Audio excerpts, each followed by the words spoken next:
sorry for being a few minutes late. The iPods were out in the parking lot in the car. So first of all, let me say thank you to all the people who helped make today possible. A lot of effort at every stage of this process. The election board specifically in just helping us identify the obstacles and then identifying ways to get over those obstacles. I would tell you that I've been here since about 5:45 this morning, and it is absolutely the most efficient voting polling station I've ever been involved in. So hopefully for those people who are in line and can vote here, go to chiefs.com, check your zip code, and come here because it's really efficient. So it's been a good morning so far. With that, I'll take your questions. Let's go first to Herbie Tiopi. Go ahead, Herbie. Hey, good morning, Mark. Thank you for taking the moment from this busy day.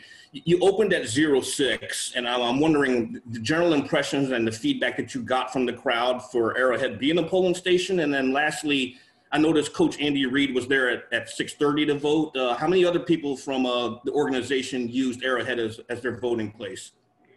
So let me start with your first part of your question. So 0600, you know, I haven't been at a lot of polling stations as they open the gates, but I don't think there were very many around the city or around the country where people were cheering as they walked in the door. I think it has something to do with being at the stadium, but it was a pretty energetic atmosphere out there. There were a lot of people in line. They poured in. One of the big benefits we have here is the space. The fact that we can do most of our lines indoors, and there's a lot of space to obviously socially distance. And then we, with all the new machines we have, over 40 machines. That's what I've been doing all morning, is getting people from registration to the voting machines, and there's just a plenty to utilize. So in terms of Andy and others who have voted here, so I've been one of the team of people who've been taking people from registration to voting. So I've actually been able to interact with a lot of our employees and thank them for voting. And you know, we've had every level of the organization here. One of them in particular was a security guard who literally just got off work from working the night shift, rolled over, got to vote, and got out of here. So really efficient and really working better than expected. Let's go next to Adam Teicher. Go ahead, Adam. Hey, good morning, Mark. I had a ticket question for you today. Can you just give us a sense of how, through 4 home games, that whole experience is going from the team perspective? Any regrets? Why 22% is the optimum, seems to be the sweet spot there? And Brad, I'll have one quick follow-up too.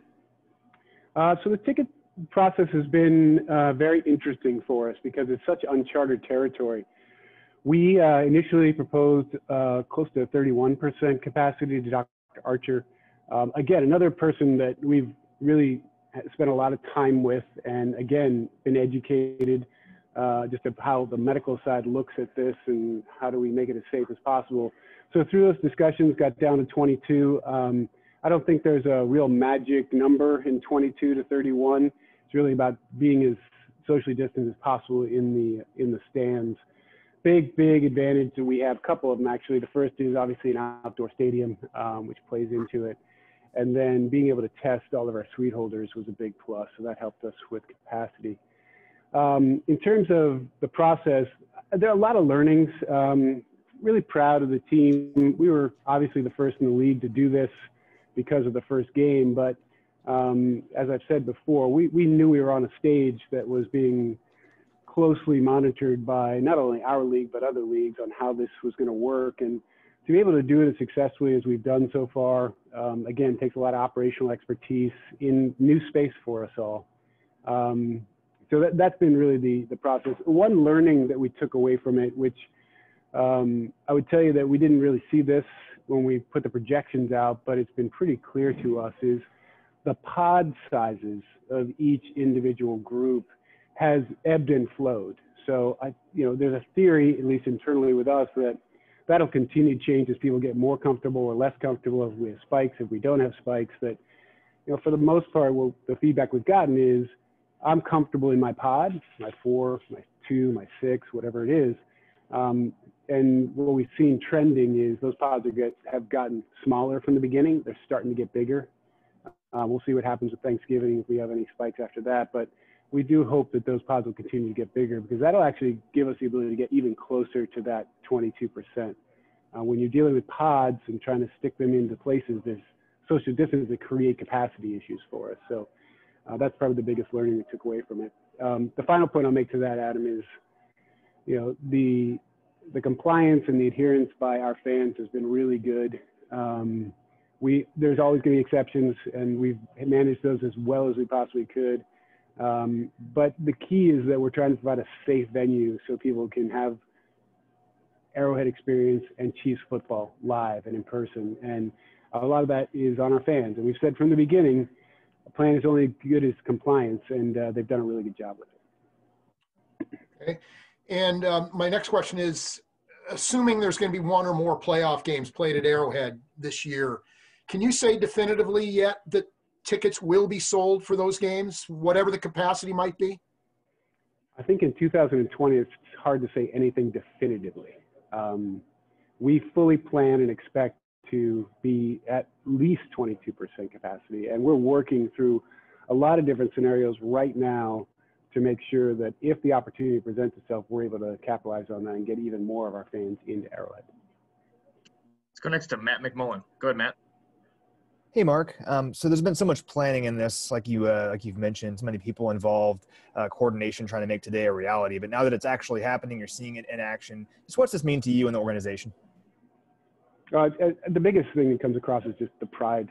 This is such a great example of an organization just working together. I mean, you guys have heard the story. We started with what our platform is going to be to try to address COVID and social justice. It all sort of converged at the same time on us. And we sat with our players and said, where do you guys want to focus our time? Where do we want to focus our resources? What do we want to make a priority? And we came out of that meeting with 3 priorities, the first being voting. The second being finding ways to support local minority businesses. And the third being trying to do something more that we already do with City Year and other programs in the education area, just because of what COVID is doing to those areas. And that turned into 3 different tiers of focus, but specifically on voting, we started with, how do we create awareness? How do we make sure people are aware that their vote matters? And how do we get that message out there? And how do we support that with our platform, both the Chiefs platform and the players' individual platforms?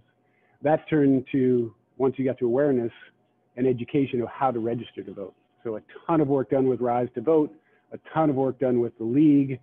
You saw the video of Patrick and Tyron standing in front of our whole team, all of our coaches during training camp, and just sharing their personal experience and how important it was to them, and really just sharing that they can be a part of this, and everybody in the room should be a part of it.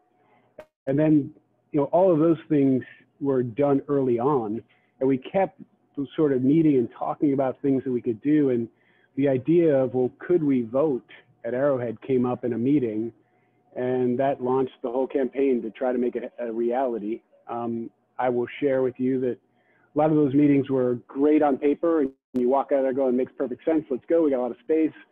That's where the election board came in, and a lot of different people helped us through that process. That process culminated in, not too long ago, the election board saying that although it's a great idea, there are just too many hurdles. And we finally had to go to them and say, what's it going to take? And that's really what launched the idea of purchasing new machines.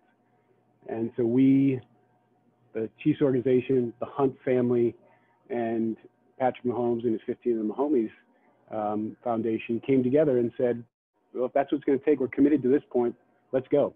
So 6-figure investment by us that not only will legitimately impact the community today, but will impact this community for years and years to come, hopefully 10 years to come, where these machines will continue to be used. And then I'll finally say, for anybody who's been here today, anybody who comes out today, if you experience voting at Arrowhead, I think they're going to want this to be a polling location for a long time to come. Let's go next to Nate Taylor. Go ahead, Nate. Hey, Mark, good to see you. You actually answered one of my questions about the future, but I do have 2 for you. First is, does the organization know how many people were able to register through the Chiefs program? And then, Brad, I'll have a follow-up. So I'd answer that question a couple ways. One, late in the process, we really focused on awareness of who could actually vote here. We didn't want situations where people coming out here and not being able to vote and creating more of a problem. So that's when we got really aggressive on our website with information. Specifically, if you go to chiefs.com/vote right now, just look at the zip codes. If you're in those zip code and you're a registered voter, you can vote here. So that was the first piece. Secondly, we didn't do the math on exactly how many people could potentially vote here. We just said, we went to the election board and said, what do you think the capacity should be? And then we expanded beyond that. I will tell you that we've got plenty of staff, we've got plenty of machines. I haven't seen any lines yet out here today. And I drove by a couple lines at 5:30 this morning at various spots where they're already out the facility and down the street.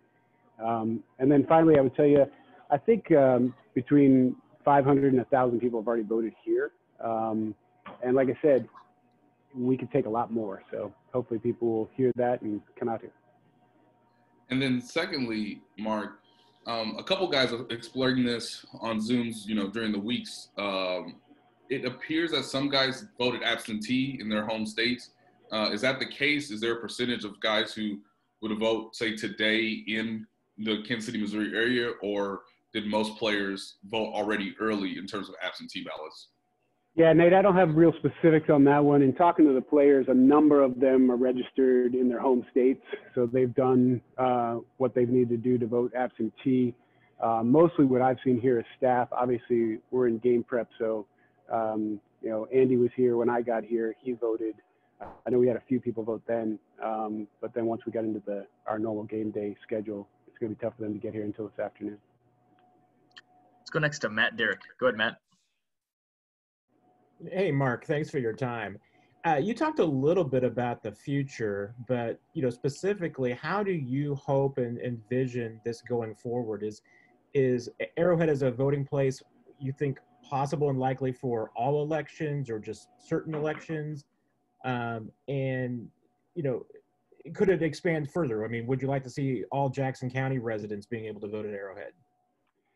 Yeah, we'll work with the election board on exactly how we can expand and what makes the most sense in terms of how many elections. We actually were having that conversation earlier today in between voting activities. And like I said, if you actually come here and see what we're doing and how we're doing it, there's a lot of interest in utilizing this a lot more. It will come down to schedules. It will come down to, making sure that we have availability here on those days. I think, as you know, we've shut the offices today. So all that conversation I was having with myself about being in game day mode, we're actually not in game day mode today because we gave the guys a day off. The reality is that we've already had discussions and we'll continue to have discussions about using it again. The commitment that we made to purchase the machines is something we want to utilize. So as much as these machines can be utilized, we want to do that. Looks like we've got 4 more hands up. We'll go right down the line, starting with Darren. Go ahead, Darren. Mark, I'm going to take a point of journalistic privilege on this. I want to thank you, first of all, for what you all did. I know back in August when we spoke to you, I pressed you on it, and you didn't want to reveal the plans about using Arrowhead at the time, but I'm thankful that you did and glad that you did.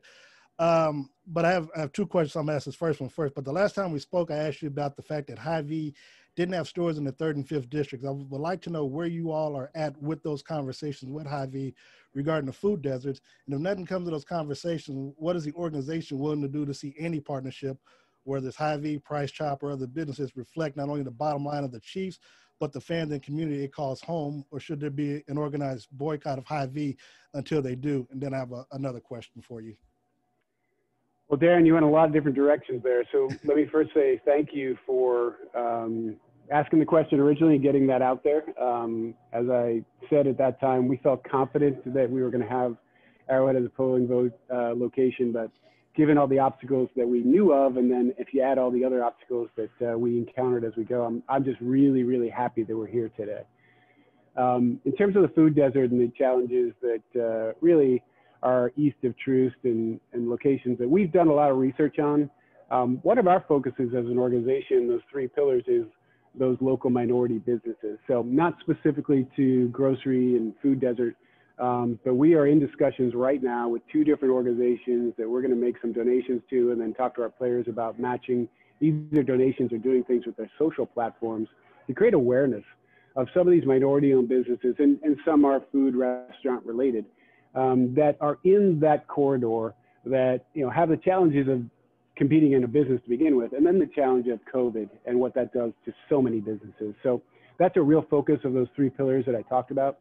And then specifically to Hy-Vee, I'm just going to reiterate what I said the last time we had this discussion, which is, I know Hy-Vee and others have had a lot of discussions about making efforts in the food desert, in that corridor. I was on a conversation earlier last week, actually, with John Bluford, who has done a ton of work with Truman, former CEO there, has done a ton of work in that community. And I know there are a lot of conversations going on. I am not privy to the decisions or plans that Hy-Vee or others are having, but I know it's something that as we are made aware of them, we're going to continue to try to find ways to support them.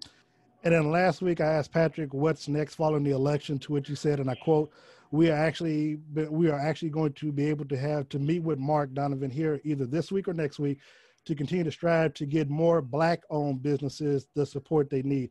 I think with this meeting that we're going to have with Mark, he's already had a lot of great ideas that he's learned from people in the community that are out there firsthand and making change happen. Now, you mentioned earlier about supporting minority-owned business. Sometimes the political ear means, you know, white women, because that's considered a minority. So what does that support look like? Have you made or will you be making a spending commitment or policy to invest in locally Black-owned businesses to make sure that Patrick's words have meaning and action behind them?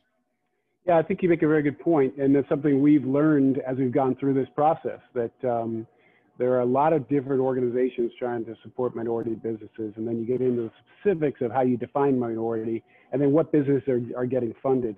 We've actually been educated in terms of there are certain businesses in the minority business world that have the ability to get banked by normal banks. There are a lot of businesses that don't. And we're trying to thread that needle. We're trying to make sure that we're doing things to support across a pretty broad base. But we have been made well aware of some of the issues that have been raised in the community, in the urban community, about support organizations and where they're putting their money. And we've been educated by the experts, the people in the community. So what Patrick referenced was the conversations that myself and Sharp and others have had with leaders in this community who are in the space. So we take it very seriously. We take it as a responsibility to try to do it the right way. We are close to finalizing 2 different donations to 2 different organizations that are in the community. And those specifically, we've had that conversation and talked about trying to find ways that we can even target our donations, our support to true local minority Black-owned businesses. And that came up with our players. And that's something that they brought to us and said, that's an important distinction. And that's something we'll continue to focus to do. Got 3 more. We'll go Todd, Steve, and then Sam to close it out. Go ahead, Todd. Hey, Mark, you've been in this league for a long time, and I know there's been, there's unrest a few years ago. I guess I don't want to put words in your mouth about being proud or anything, but how much, I guess, enthusiasm do you see on the organization side across the league, not just in Kansas City, on actually working with players and coming together and doing some of these things instead of being kind of adversarial like it seemed like it was a few years ago? Yeah, Clark said something early on in this process about, there hasn't been a 2019, there hasn't been a 2020. Our times are very different than they've been in the past, and we're all in a different space. One of the things that really resonated with me and with others in our organization about the platforms we picked, and specifically the voting platform, was in this day and age, with all the discord, to be able to find a platform that everyone in our organization can get behind, that is nonpartisan, that is about getting people to express and use their voice to make their choice. And Patrick said it really well the other day. All we're promoting is go get registered and vote. Use your voice. Make your decisions for you personally, but use your voice. And I've said this to you guys before. We're an organization, but we're a family. And the thing about families is we're an example of this. We've got representatives on all ends of the spectrum, from a political standpoint, from all kinds of different standpoints. So trying to find some platform that we could all get behind is not always easy. And this one really resonated with a lot of our players, a lot of our organization. I would tell you that to your energy point, the energy around this project in our building has been really off the charts. And again, in the space we're in right now, when you've got 200 plus employees and many of them in that younger generation, they are looking for ways to be helpful. They're looking ways to participate and be active. And in that demographic, we've got a wide spectrum of views. This is a great place where they can come together at a time when it's really hard for us physically to come together. There's been a lot of energy in the building, and there's a lot of real joy today in the staff that have been working here since about 3:30 this morning. Let's go next to Steve Walls. Go ahead, Steve. Hey, Mark, thank you for doing this. You talked about guys using their platform and the organization getting behind, you know, those guys, especially Tyron and also Patrick. But there's been a little bit of pushback, and I'd like to know, you know, what your message is to those fans who just want your organization and your players to just stick to sports because they say that sports and politics don't go together. I think our players have done a better job than I could do on that point. When the video came out this summer from the players really calling out the league, you know, the message we provided that day is still the message that we live by, which is we support our players, we love our players, and we're proud of them. Now, as I said to the point about family, there are players in our locker room at every end of the spectrum. So we have the same discussions internally that are happening in the broader media space. And there's going to be opinions on all sides. We respect those. And we're going to continue to try to find platforms like this that we believe are truly nonpartisan. And we'll go last to Sam McDowell. Go ahead, Sam. Hey, Mark. Thanks for doing this. I wondered just if you could give us a glimpse of what your day today looks like. I mean, you said you got out there at 5:45. What are your sort of assignments? What are you doing out there today? So it's interesting. So I drove past my polling station at about 5:30, the place I typically go vote, and the line was completely out the door all the way down the street. So I was happy to come out here. The first thing I did was I voted, and I got to actually go through the process that I was going to help manage. So I voted here, and then what I've done is I've become, I think we're called election judges. So I'm actually a part of a team of a number of people who are, once a person comes and registers, they get the ticket to vote. They give us the ticket. We then go to the machine, explain how the machine works, explain how the ballot works, and make sure that everything is correct in that process. And then we make sure that that voter gets to the ballot box and actually puts their own ballot in the box. So I've done a little bit of walking around cheerleading and thanking for the people who have been here a lot longer and will be here a lot longer than I am and will. And I've done a lot of conversations, had a lot of conversations with people who have worked numerous elections in this community. And first of all, thank them for what they do. But secondly, just tried to get educated on, you know, what we're doing, what we could do better, what's different. And as I've said pretty consistently on this call, the overwhelming response has been, we got to vote here more often. This is a great setup, and we wish more people knew about it today. So again, the one message I would ask for everyone's help on this one is, we've had a great turnout. We've had people pretty steady through here, but we got a lot more capacity. So if you are eligible to vote at Arrowhead, please come out.